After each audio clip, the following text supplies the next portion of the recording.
Alright, next up in section 11.2, we're going to look at question number 7. This says, surfers agree that the higher the wave, the better. However, by being tumbled and smashed to the bottom, all too many have learned the hard way that the energy of the wave varies directly with the square of its height. Compare the energy of a 10-foot wave with the energy of a 2-foot wave. Alright, so you can see I've drawn my little waves here. You got the 2-foot wave on the left and the 10-foot wave on the right. And this statement right here, that the energy of the wave varies directly with the square of its height, is telling us that we have quadratic variation here between the energy, which I'll call E, and the height, which I'll call H. Okay, so what that really is saying, again, is that the ratio of the energy to the square of the height of the wave is constant, right? This is going to be some constant of proportionality, K.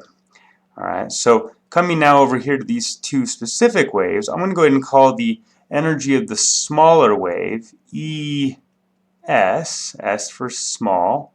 So if I divide its energy by the square of its height, and its height is 2, so 2 squared there, this is going to have to equal that constant of proportionality.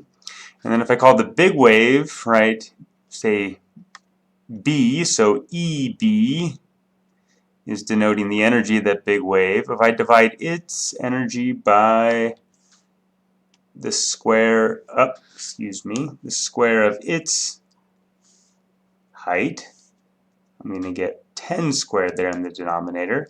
That's going to have to equal that same constant of proportionality. Alright, so now rearranging this a little bit, this is saying that the energy of the small wave would be, well, 2 squared is 4, and moving that over, I'm going to get 4 times that constant of proportionality. Doing the same kind of thing here is telling us that the energy of the big wave is going to be, well, 100, right? 10 squared times that constant of proportionality.